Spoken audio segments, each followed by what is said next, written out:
everybody. It is the 20th of November on this Saturday, 10 a.m. in the morning. Saturday before Turkey Day.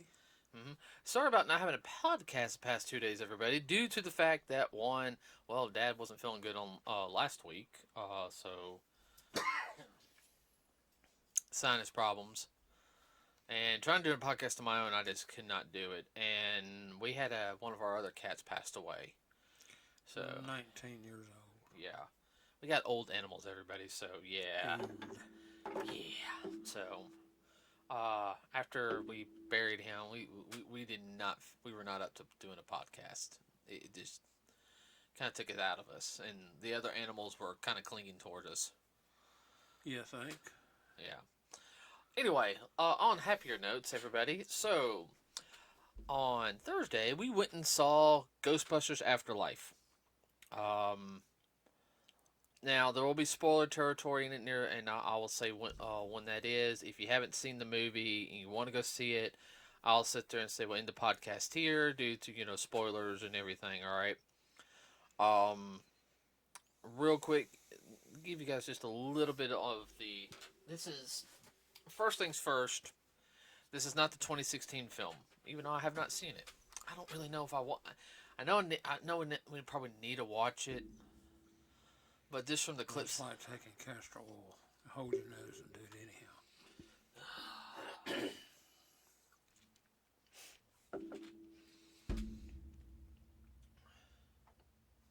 I'm trying to think what movie I really hate watching. I don't know. I'm up to the point. It'll come to you, man. Let's go on with this.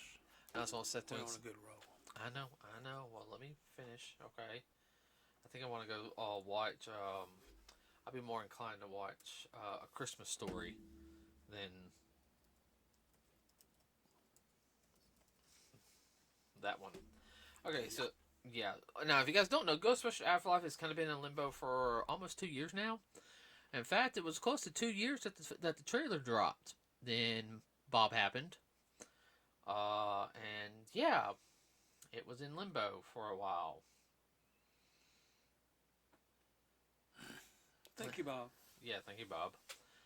Well, I will say this though. I think it came out at the perfect time, right before the holiday season, right in between the internals and Spider-Man coming out. I mean, I know you got Dune out and everything, but I mean, I think it's especially around the turkey holiday. I think this is a good movie for families to go see. Yeah, I mean, it's family friendly. oh yeah, we were worried about the film a little bit, everybody, but the more we read up on it and everything, I'm pulling up some basic info right now. Yeah, why don't you tell them how they able to do it on a shoestring? Yeah, I know. It only cost $75 million to make, everybody. $75 million. It's about a 125 minute run. It's around 2 hours. Um, this is very much of an '80s style movie. I mean, even the cinematography. Yeah.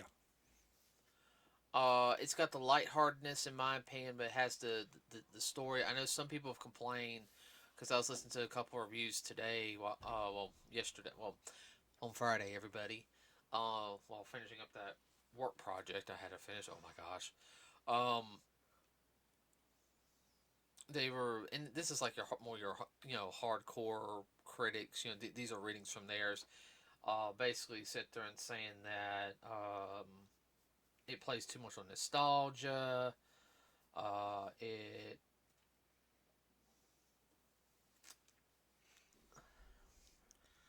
It was just a weak sister to the original movies. Am I missing anything there? Yeah, Rotten Tomatoes only gave like a 61 score based on 100 and 91 reviews. The average review is 6 to 10. So these are like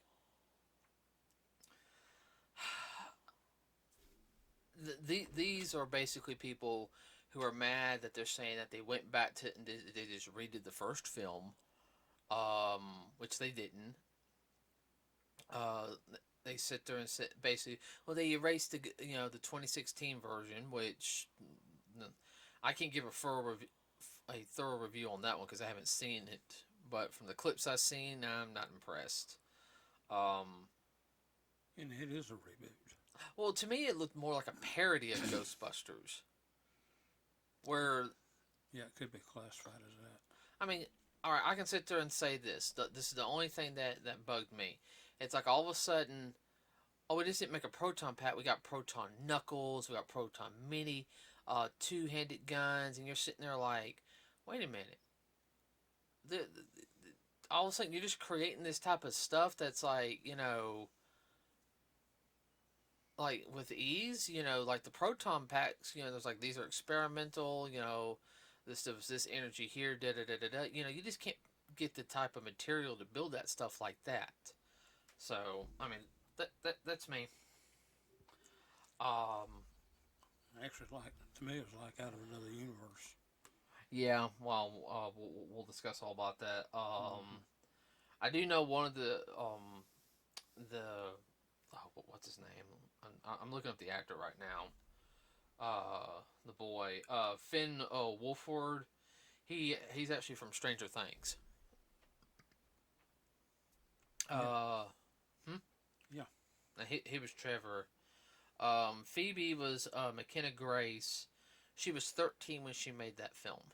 She's 15 now. Of course, you have Paul Rudd. Paul Rudd. Paul Rudd did excellent in that film. Uh,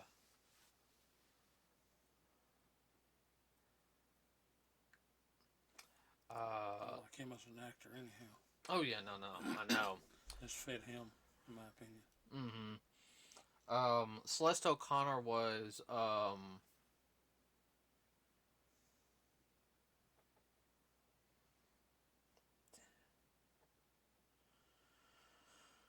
I'm trying to look. Oh, well, they didn't say who she was.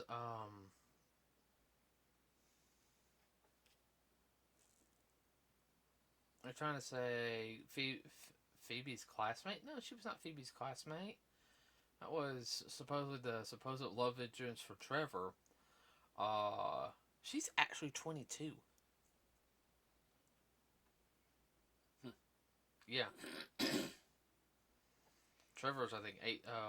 Finn's 18 now, but it was very much of a. I give you guys some basics of it real quick, which I'm trying to think on how to explain it before we get into some of the story spoilers. Well, I'll go ahead and I'll tell you guys this though. Um, as you guys know, Harold Ramis passed away back in what was it, 2015, 2016, around there. Mm-hmm. So it was 2015, and um, so Harold Ramis does not make it into the film. Okay, No. per se. All right. Um, but with technology and everything, they do a very good love letter to him. Which I'll explain a little bit about that near the end of the podcast a little bit. I would have to sit there and say it's the whole setting of them going to, like we knew from the previews that that's Egon's grandchildren, Yes. and it was very much like Egon to live in a place like that, to have like kind of a shack. You know, I guess best way to put it, he's not the most. The place was just one step of falling apart. Yeah. You can tell the mom had that look like, really? We're going to live here? Oh, well, we might as well start clean. You can tell she was trying to get it cleaned up. Well, he was more focused on other things than to worry about the housing situation. Oh, no, that's part of the plot of the film, which we'll explain here in a minute. I like the setting where they went. Like, the whole small town type of thing. Um, like, We're talking about like Petticoat Junction.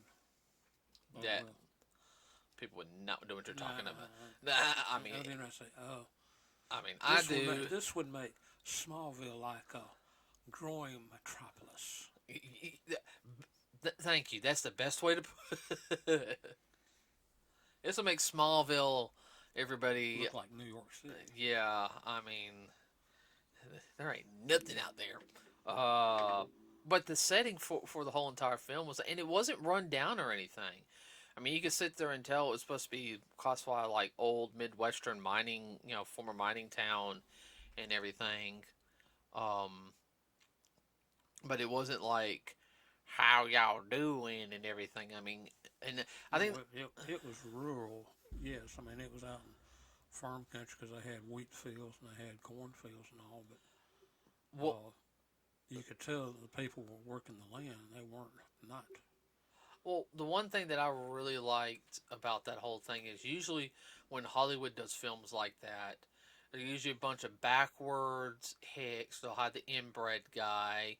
They'll have the guy who walks around just in overalls. He don't have. Bubba. Yeah, Bubba or Cletus. Yeah, Cletus. Yeah. Yeah. Then they'll have the skinny version of Cletus, which will be like, oh, I don't know, Billy. Billy Bob. Billy Bob. I'm Cletus, and this is my little brother. Oh no, this is my big brother, Billy Bob. How you doing? Oh, Lord, you do that too. I'm sorry. I'm sorry. It sounds like some tunes we watch. I've been practicing. Okay. Yes. No, that was the one thing that I really liked is how it was a mixture of people who lived out there, and they just had that, they weren't mean. No, they were just farm people. Yeah, when they came in, I was like, oh wait, Dirt Farmer had a family, which is what Egon was known as, Dirt Farmer. Um,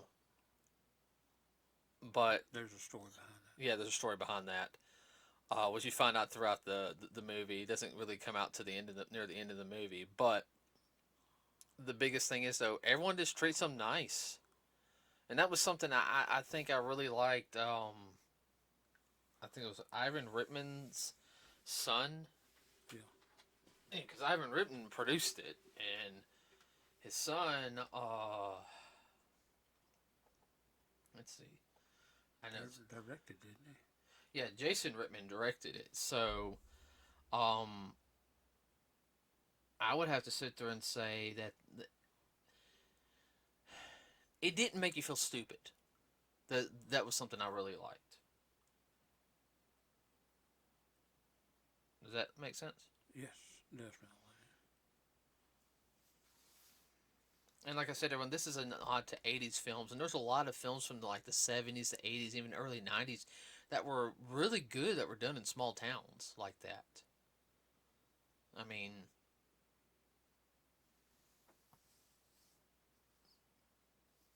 you gonna want to add anything, Dad? No, I see where you're coming from on that.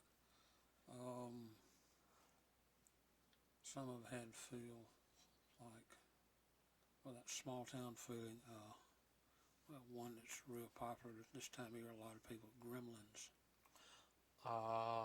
Yeah, we'll get into that here in a second. Yes, Because I'm about to talk about the 80s stuff. And what I mean everybody about the 80s feel is, if you guys know, both Ghostbuster films came out in the 80s, and there's a 6 or 5 year difference between Ghostbusters 1 and 2. Ghostbuster 2 came out during the height of its popularity. Mm-hmm. Right. Ghostbusters 2 came out right before the Ninja Turtles hit. Yeah. If it came out any later, it would not have done as good. And I know some people don't like Ghostbusters 2, but I do. I will say that besides having the Ghostbusters feel, the connection through that, it kind of had a little bit of a Goonies feel. Yeah, that's a Disney film. Is Goonies Disney? Yes. I'm looking that up real quick. Yeah, pretty sure it's a Disney film. That's a very that's a good movie. Very, very well done preteen or family friendly movie. Pretty sure that's a Disney film. I'm looking. No, it's made by Warner Brothers. Okay, my bad. thought it was Disney. It had very much a Disney feel to it. Well, Warner Brothers did a lot of that kind of stuff too. Well, it was a Steven Spielberg film.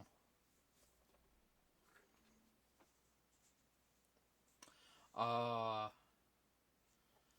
mean, there were so many nods to 80s films in there, you know, just I mean, even how they taught some of the jokes, which there was very much something which I liked is it had that dry sense of humor. It wasn't over the top, it wasn't slapstick, it was I mean, Well, that goes back to the old Saturday Night Live. oh yeah. I mean, we were all laughing at the jokes. Cuz it what I mean by like dry sense of humor, everybody, at the same time it had the corniness, the awkwardness of how sometimes people try to act funny in real life and you kind of just laugh because it's so embarrassing. They tried too hard. Yeah, and like it's not like Jim Carrey tried too hard. It's like they're naturally trying too hard, and it's just you can't. Falls flat is the term you're looking for. Yeah. But it's not silly. Mm-mm. Mm-mm. Uh, I will sit there and say that the overall film I thoroughly enjoyed. Now, for people who don't know, uh, I would have to sit there and say this, everybody. The film's a blast. I mean, if you're a Ghostbusters fan, you need to go see this film. I mean, there's just no ifs, ands, or buts about it. I know some people are. And if you're not, you will be. Yeah, try to watch the first two if you can before you go see it. But you don't have to watch 2016 to enjoy this one because this one is a sequel to the first two films. Now, so it has no connection with the 2016 film. Mm-mm. I don't know if it has any connection to the video game, which is also written by Harold Ramis and Dan Aykroyd. But I will say that this is the way you do a sequel. This is the way you do something to please the fans. You do it. They did it right. Especially after 30 plus years. Yeah, I had 30 plus years. 2 year, a little over a year. You know that will be in theaters for a 30-year thing. You know, being we will go see it in theaters. Yeah, I never did see it in theater to begin with. I was born when that was. No. You were doing with me and Yolanda. You were on like second night or whatever shift. Yeah, I was working night. Not while I was working second. I remember watching evening shift. I remember watching Ghostbusters as a kid. Yeah, I was working at 2 to 10. Don't you miss that shift? Yeah, like a pimple. I know. Tell me about it. All right, everybody. So real quick, we're going to continue on the podcast for a little bit. But if you do not want to be spoiled on the film, stop now. Because we are going to spoil some things. We're going to talk about the film as a whole. I will say this real quick. The special effects were they were modern but very reminiscent of the original special effects. They weren't over the top. No, they weren't. No. A lot of practical effects in this film. Mm-hmm. But from here on out, everybody, we are in spoiler territory. So if you're done with us for this podcast, please like and subscribe to us. We do have a Facebook page. And once you see the film, leave a comment at the bottom and let us know what you thought of it. Now we are into spoiler territory. So if you've seen the film, you're going to kind of get our whole reaction on this. So about 1920, I got to remember that. So I will say the way it started was really good. I mean, like you knew it was Egon running. Yeah, the whole setup. And I mean, it's like, okay, this is how they're going to show how Egon dies and everything. So I think what Egon did was, I think he took they said it was a heart attack. I think it was a combination of him having that little taser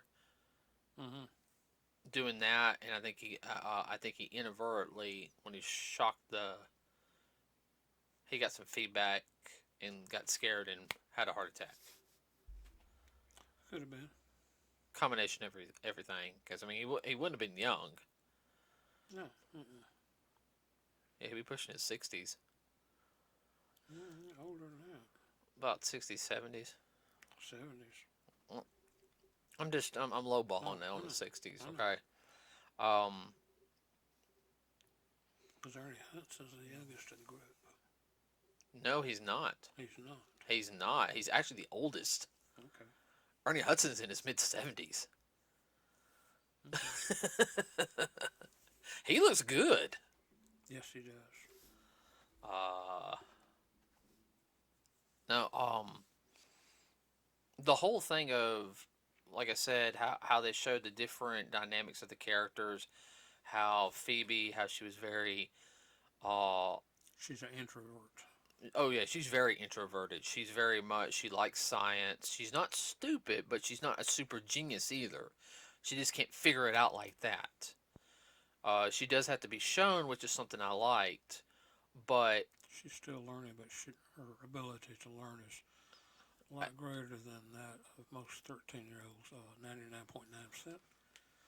oh yeah, well, I mean, when she goes to the school and she meets podcasts, which, you know, That's his nickname. that's his nickname. He has a podcast. Um, you know, he really picks up on a lot of stuff. Like he's kind of to me, he was kind of the Ray of the group. Yeah. I said that's a mini Ray, you know, because he researched it. He knows what stuff is.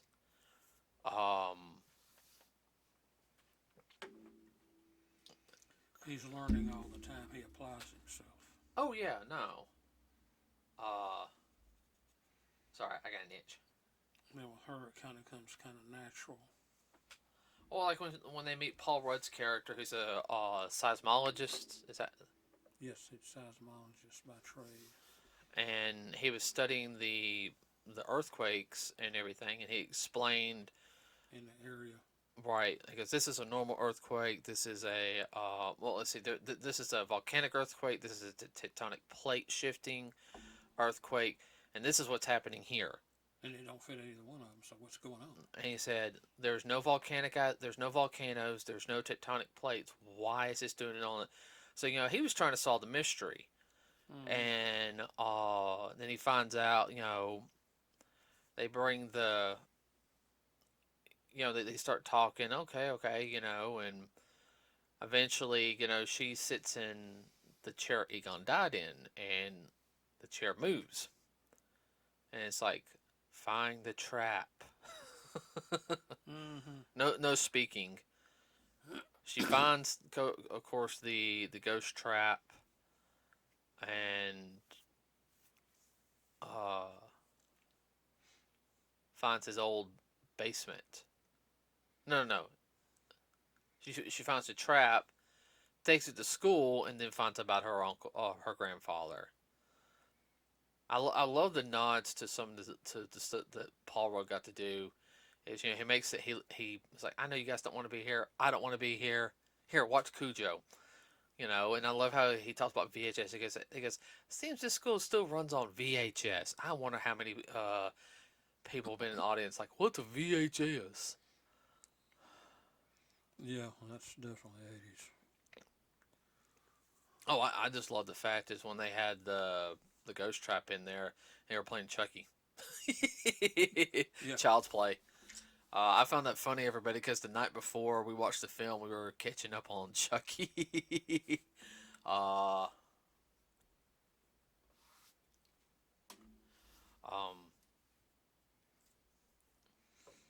I really like the fact on how the stories mesh together. Like you had Trevor, you know, he's trying to fit in with all the so-called cool kids. You know, he's I give it to him. He's not a bratty teenager. He's supposed to be around like 15, and he's not like yelling or anything. He's like, you know, just kind of like, great, we moved here. I'm gonna get a job. You know, it's just like he wants to. Well, it's summertime too. Yeah, He just don't want to sit around and do nothing. Mother drive him crazy. Well, I also like how the whole his whole workplace kind of picks on him. You know, he's the new guy. It's kind of like, hey, we're gonna go up to the top of the mountain. Come on, you know, we're closing up shop.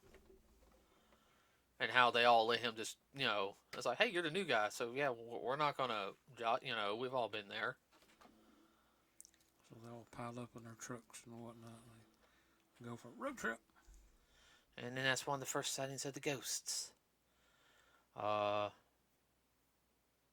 I really liked when she did find the basement. That how you had Egon, you knew it was Egon, was kind of guiding her. You know, that was his underground laboratory. I love how she's like, how do you know all this? And you know, he's basically controlling a lamp at this point, and he like turns the lamp to like all of his degrees. Oh, you're smart. I get it now. You know. Mm-mm-mm. uh, Well, you know, the presence of her grandfather's still there when the chessboard. oh yeah. That was quite obvious. Oh, you knew that was him. I was like, nah, that's him. They had a Slimer one in there, Muncher. Same species type ghost. Yeah, he had like 6 legs. He munched. He spit out stuff. I think when he ate stuff, or Slimer ate organic stuff. He ate inorganic. Yeah, he likes metal stuff particularly. Yeah. Uh, that was real interesting. That's the first time, and that's like the one scene you saw in the trailers. Um, just the whole setup of even having up to the end. I'm trying to talk, but I mean, I'm doing all the talking. I didn't know if you want to chime in. I mean, please do. Oh well.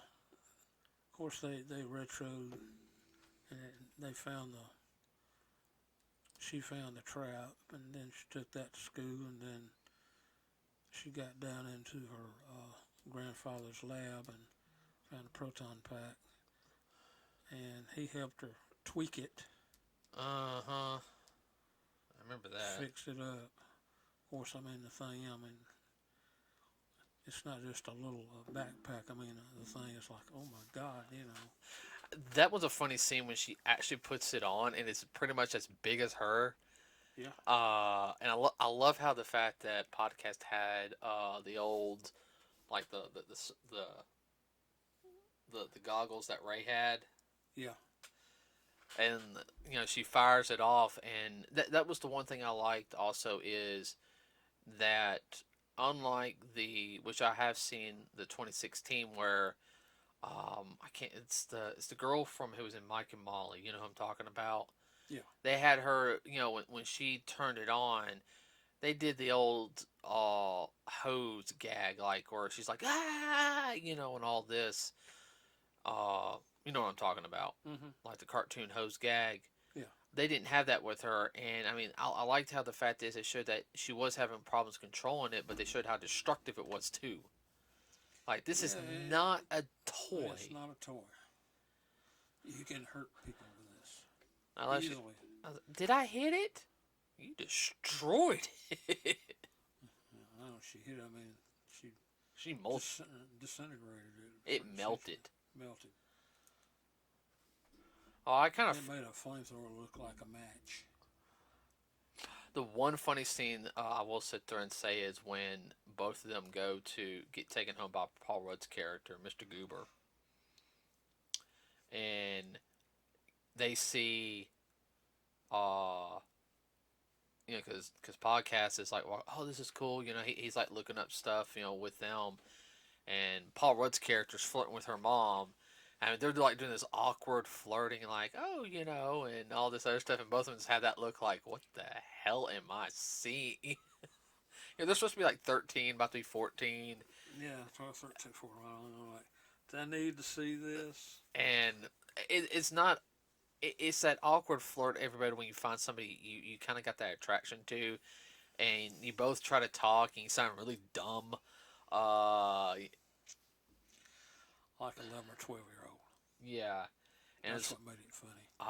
well, I love the fact is he goes, "Are you okay with that?" She goes, "I'm not good at expressing emotions, but on the inside, I'm vomiting." I, Like the old finger in the mouth gag thing. I loved little. I love the little jokes like that. That's just like little kids, 8 and 10-year-olds, see their mom and dad kissing and go, "Eee!" It was that kind of thing. Yeah, it was surprising though that how they retraced everything back to the first film with Gozer and how yeah they brought Gozer back for this film and that was the whole thing. If you didn't know because you saw the demon dogs in the trailer. Um. That was a dead giveaway. Oh. And I'm not gonna spoil too much on the end, everybody. Yeah. But I will sit there and say this: the original cast does show back up. Janine is in it. Unfortunately, Rick Moranis was not in this film. Um, I from the last I heard, he's not doing films anymore. Uh, now remember he got attacked last year in New York City, Mm-hmm. and if you guys don't know, they did catch the guy because there were so many people after that. Um, I do know Rick Moranis' wife got cancer, and that's the reason why he left acting because he wanted to raise his kids. So, like, I don't even know him going on to the convention scene and everything. I don't know if he can handle that or not. It'd be nice to see him at the convention scene, but I mean, it might dredge up old memories. If you guys don't know, especially in the '80s and '90s, I mean, he was a well-known family figure in films. Would you agree? Oh yeah, well, he did Flintstones. He did Honey, I Shrunk the Shrunk Kid. Kids. Honey, I Blew Up the Baby. Yeah, Blew Up the Baby. He did it. I mean, that was 3 big ones there that were all family, kid-friendly films. Mm-hmm. He did a bunch of stuff. Yeah. Uh, he was in Ghostbusters, 1 and 2. Yeah. But I know, uh, this picture like this, everybody. The whole like end thing is very much of it's a send off for Harold Ramis. I mean, it's a very emotional scene. Uh, and I can sit there and say during that one scene when you had Ray, Winston, and Peter standing right there, basically saying their goodbyes, or saying and everything. I don't think that was acting. No, that wasn't ad lib. Nuh-uh. Well, I mean, it was probably ad libbed, but The emotion in that was real. Yeah, it was all real. Like you could see Winston being sincere. Bateman says a smart out comment, but you can see and I'll say, you can see in Bill Murray's face. His was more of a, it's like, oh, you finally show up, or I knew you'd show up, Yeah. and that's that's Peter's character, everybody. And Yeah. but if you guys didn't know, Bill Murray and Harold Ramis had a falling out years ago. And after the whole of him passing, they never talked, and it hit him hard. You could sit there and see when he had that look in the film. You could tell there was like regret in that scene. Like you could sit there and see, Yeah. And I think even on that take for Dan Aykroyd, I mean, he was. It was healing for him. Yeah. I'm able to close that chapter. And if you guys don't know, I mean, Harold Ramis, and here's the big thing is, Harold Ramis, Bill Murray, and Dan Aykroyd are like some of the second crew members of Saturday Night Live. Yeah. They were the second generation, the second group, because you had Joe Belushi was part of the original group, Yeah. and a lot of them were still showing up in the '80s, but but The they were second wave. yeah, but they were doing a lot more films, their career, careers were blowing up, and all three of them were friends for years, and then of course you had Ernie Hudson, but it was a good send off to them. I mean,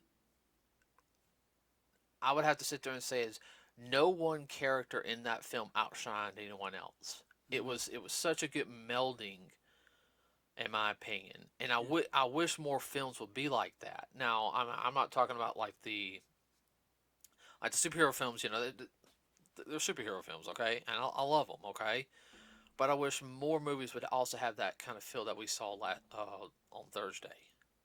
Yeah. Well, one scene that really took me is when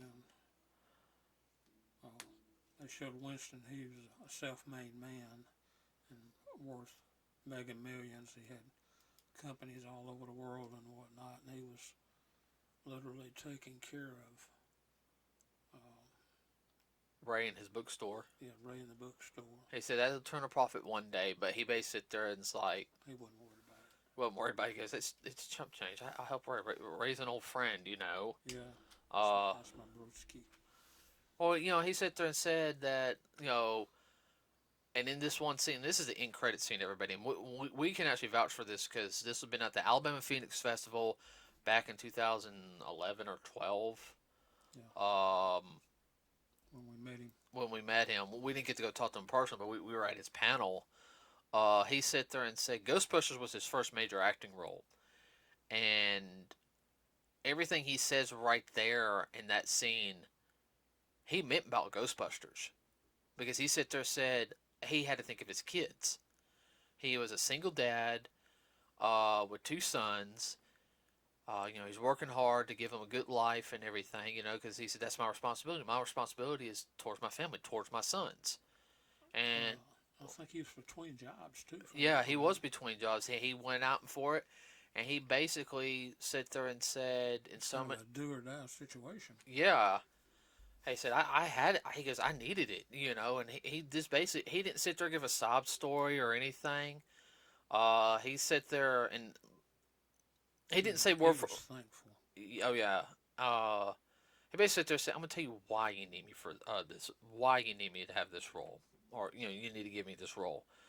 But when he sits there and says that film, hey, they gave me a chance, I was able to do this and everything. That was when he says that to Janine. That was very much reminded me of the panel. That he said that was real. That wasn't made up. Yeah. So if you think that was just part of the script, it's part of the script, but it was from him. No, that was from the heart. That was from the heart. Oh yeah, because he's done so much stuff since then. Mm-hmm. And he wasn't a young guy either. I mean, he's like 70 now. I'm gonna look him up real quick.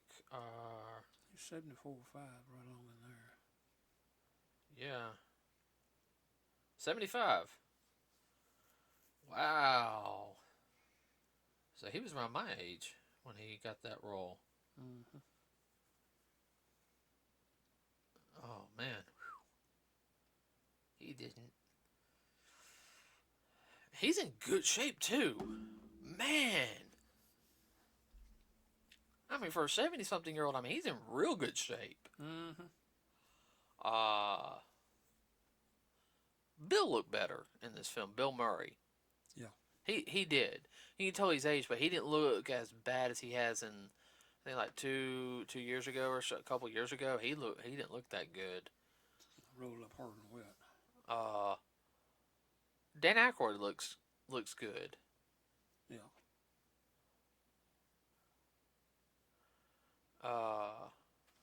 Let's see. Well, but they set it up for a sequel. They really did. Yeah, that's where they brought in the last cameo, Samoa Weaver. No. That was the mid-credit cameo. Well, okay, mid-credit cameo. That was the mid-credit cameo scene, and then the last one was Ernie Hudson. Yeah. Because it showed him bringing Ecto-1 into the firehouse. Yeah. He's just like, "What they do to you, girl?" I think he got that. I think he got the Ecto-1 like for $4,000 or so. Yeah. And then turned it into. So, everyone, I give Ghostbusters. I don't do star ratings, but I have no complaints on it whatsoever. It's half of the class. Yeah. If everyone to get a chance to go see it. Go see it this holiday season. Perfect movie to take the family to. I mean, there was kids there in the movie theater with us. They paid attention. They laughed. I mean, They might not understood the science, but no. the thing about it, though, they ask questions. There's a lot of things I didn't understand about the cartoon series, and then when I watch it now, I'm sitting there like, oh my god, Yeah. But that's it for everybody. It's a little bit longer podcast today, everybody. So like and subscribe to us here. That really does help us out. Leave a comment in the section below. We do have a Facebook page. Anything you want to add real quick before we close up for today? Yeah, like I said earlier, if you don't get to see the original two movies and you go see this, catch them on the flip flop on TV or buy the video. Yeah, if you have a streaming, definitely worth it. if you have a streaming service, they're probably on one of the streaming services. Everybody, but yeah, Ghostbusters, Ghostbusters 2, and then Afterlife. That is the order of them. But if you're like us, big time Ghostbuster fan, everybody, this is a movie to go see. It's a must see. Yeah, I mean it really is. Okay, everybody, have a wonderful rest of your weekend. We will see you on Wednesday right before Turkey Day. We are out.